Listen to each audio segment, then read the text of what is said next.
Blue pencil. This is a motion and then pass. This is, yeah, this motion. Yeah. Pass that one, and then I have. All right, let me try this one. Because I think this. Grand versus Logan. John Shurup appearing on behalf of the plaintiff, Dwayne Grant. Good morning, Your Honor. Darwin Fair on behalf of Rodney Logan. Good morning, Your Honor. Go ahead. Mr. Logan. All right.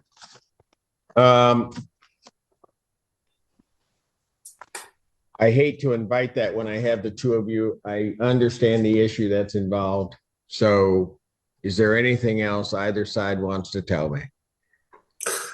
Well, no, Judge. I think I made my position pretty clear on the supplemental brief. I'm not going to argue it. I'm just saying I made it clear in the supplemental brief, and I hope and I believe that I follow the court's instructions in terms of calculations. But if brother counsel wants to argue, Judge, I'll argue if he wants to argue. So I'll leave it at what I said. Your Honor, briefly, Your Honor adjourned this matter from March 5th to allow the defendant and his attorney time to support their argument that they could have rented other property for less than $1,500. They didn't do that. What they came back was with the amount of the payment on their first mortgage. They ignored or neglected to let the court know there were 3 other mortgages on the property. So in the meantime, my client went through a thorough review of rentals available, all of which are less than square feet, except one, and all of which are at least, well, more than $1,500 a month, except for the one 900 square foot. So, Your Honor, in addition, Your Honor, the 23 months that's referred to by the defendant is what he's paid into the court. He didn't pay under the court's escrow order. He had a $1,500 payment due on December 1st and another one due on January 1st. So there, to me, Your Honor, the court's original order was generous, and the funds should be released in full to the plaintiff. Well, Logan. Oh, go ahead. Your client raised his hand. I was going to let him address the court. But Judge, let him go first, and I'll back clean up, Judge. Go ahead. Thank you, Your Honor. I look at it actually, the house at the time was modest. All right. With that being said, fair rental rates, that was not in the equation of what we had paid for as escrow. Okay. For escrow? Yeah, it was considered escrow, considered under circumstances that we would remember, honestly, that if it was going to be in something for rent, it would have been totally different. But the house was not in condition for a full balance of rent. That's me personally. There were things that was needed to be fixed if it was going to be in rental property value. Right. So you were claiming, here's the problem. Before you go on, Mr. Fair, so that everybody understands. I typically do that in these cases where there's been a foreclosure. Correct. And there's a question of whose property is it? So what I do in the interim, especially when it's going to be going through the appeal process, is I set the escrow, and really that is, from my standpoint, when I'm setting it, a fair rental value. Sure. As though one were occupying the premises, because I have no idea how the case is going to turn out. Correct. If it turned out in the end that the property comes back to you, then what happens is you'd get that money back because you would have been paying rent on your own property. I mean, who does that other than Alan. And then I'm sorry, I didn't bring you into it. And then the other part of it is to protect the claimed owner of the property, in this case, then the Mr. Grand, so that there is no loss to them if ultimately it turns out to be their property that basically you've been renting. I get what you're saying, Mr. Logan, that the rent might have been different. It might have been this, it might have been that, you know, whatever. Mhm. The real issue is to just protect the parties, keep everything in a status quo until such time. Because otherwise, the other option would have been that I would have had you evicted from the premises. And then later on, somebody would have had to try to unravel that and put you back if it had come out in your favor. I get what you're saying, but it's considered like, well, him being, if the verdict came out in December or a little bit before December. So with that being said, if I owe anything, I feel that I should be paying from that part then. If I paid the $1,500. You should say it again. If the verdict came out back then, last year, as far as it was Mr. Graham's house then, I think I should owe from December to that. And then I paid that part. I paid my portion and I voluntarily moved out before the actual date of the court. I paid my portion. And I look at it like a slumlord because it wasn't all the way up. I didn't have all my stuff. I lived out of a box that was in my house. I couldn't feel comfortable living in a house that wasn't mine. I was living out of a box. I didn't know if I'm gonna get evicted today or I'm gonna live here tomorrow. I don't know what. I'm living out of a box. So I didn't feel comfortable. How should I pay rent to something that I'm not, comfortable? And you're supposed to be comfortable, right? How could I feel comfortable? And I'm going to court back and forth, knowing, okay, well, me and my son might get put out tomorrow, or we might be here today. I don't know. I'm just saying, I feel that split would be more appropriate for me. Give me something so I can move forward with my life. I hear you on that, but I need you to understand that when I said it, what I was doing, I mean, what happens in the interim, because the case isn't recorded. So what is happening in that period of time, I don't know. Correct. All I know is that the funds were paid. I'm waiting for other courts to make their final decision.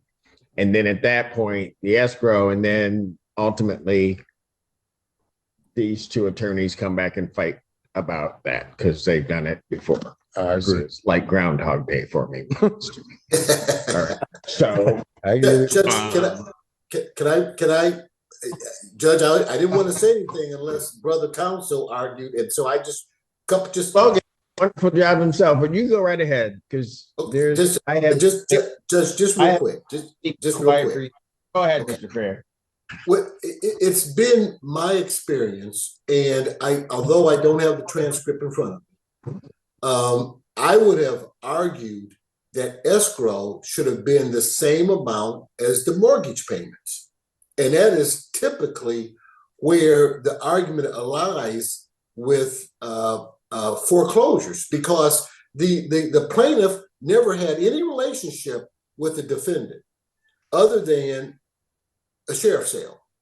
And so what typically happens is, okay, well, how much were they paying in the mortgage? Well, I give you the document in black and white that shows what the mortgage payments were. And it was real clear. So that's number one. And my recollection, Judge, and I will say it's my recollection, is that the court split the baby between $1,000 and $2,000. And that's how they came up with the $1,500. That's my recollection. But that's what I did. That's my recollection, Judge. That is my recollection. But my argument would have been $1,000. That I didn't base it on anything. I just said I'm just coming down in the middle. Judge, that's my recollection. And I don't, Judge, I do not want to adjourn the case to go get that transcript. I don't want to do that. But if you're just saying I'm making calls like that, I might have to. Yeah, okay, all right. Well, but Judge. I mean, because that's not the way I work. Yeah, but no. I'm Judge, and I'm just, that is, Judge, and so I don't want to go far afield. But it gets back to the point where my argument would have been the. This is why I didn't want him talking. Yeah, well, But see, go ahead. I didn't want to. Just no, I'll hear you. Keep going. Yeah, okay. And so you wanted something tangible. I gave you something tangible, something in black and white that says what the mortgage payments were. And so if we would have stayed with the mortgage payments, then there wouldn't be an issue. But the court said, no, I want you to pay more than the mortgage payments. And that's the difference that I have pointed out to the court. Now, and this would have been your client's. This would have been your client's mortgage payment. Right, exactly. Okay. Yeah, so that is a tangible number, Judge. That is in black and white. It's tangible. It's not what we believe the market is. That is how much he was supposed to pay on his mortgage. And the argument should be, well, it should continue to be that amount because that's how much you're paying your mortgage. And we have that in black and white. It's undisputed. So and that's how we came up with the difference, and that's how we came up with the total. Now, and Judge, I'll leave it alone. And then the second thing is with regard to December and January payments. We had an agreement, Judge, and my client was ready to move out back in, I believe it was November. So he would not have been around for those other 2 days. And the only reason he was there for those 2 months, the only reason he was there is because we kept going back and forth with the settlement. And that's why we're here in court today. He's already got possession. The plaintiff has possession. And the only issue that is left is the escrow. And so I think in all fairness, in the court, as I've said before, this is manifest justice. The court can make a decision. I'm not going to make my argument that I made last week or a couple of weeks ago, but I think it's pretty clear based upon the evidence that we've given this court and how much he's paid in escrow, why he's entitled to the amount that we've asked. Thanks, Judge.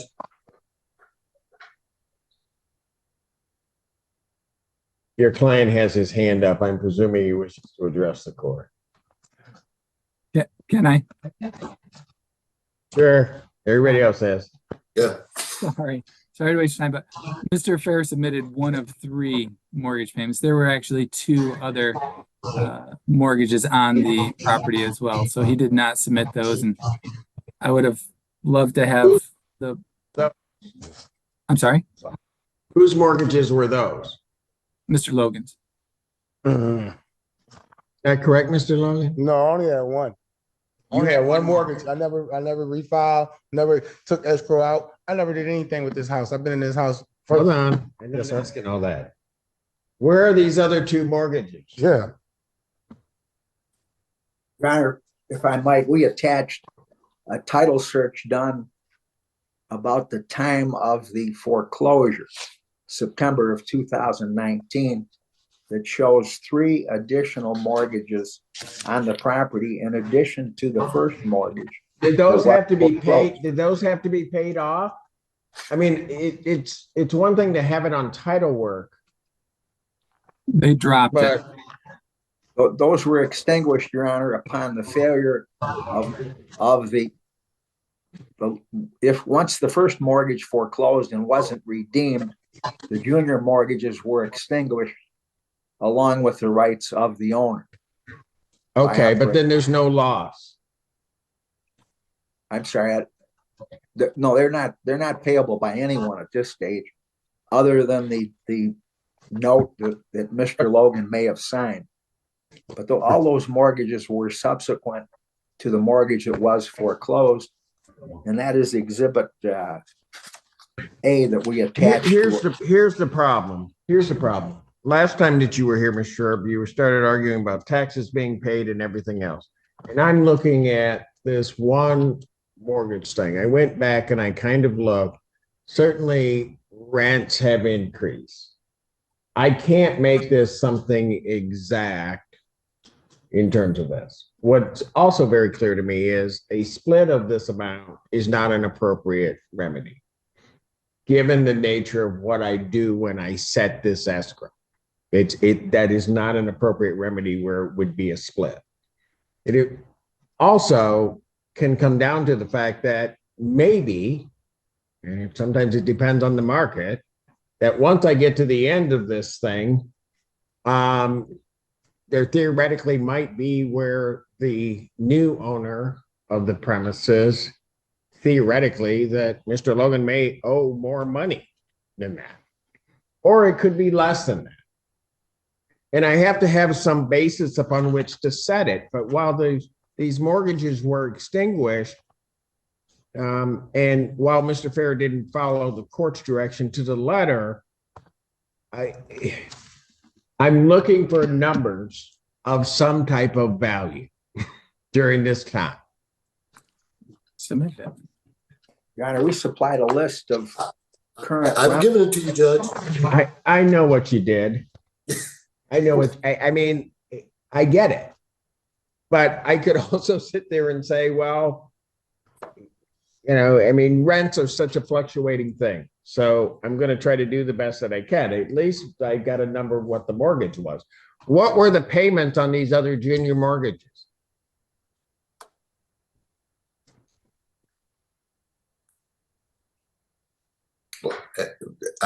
Judge, if you're asking me, I have no idea. Well, I don't even know if they somebody tell me what they were. The amount of the debts secured, Your Honor, were just over the three mortgages secured debts in an amount over $74,000 total.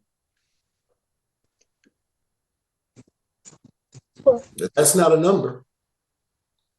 I don't know what I don't have the monthly payments on those three junior mortgages either, Your Honor.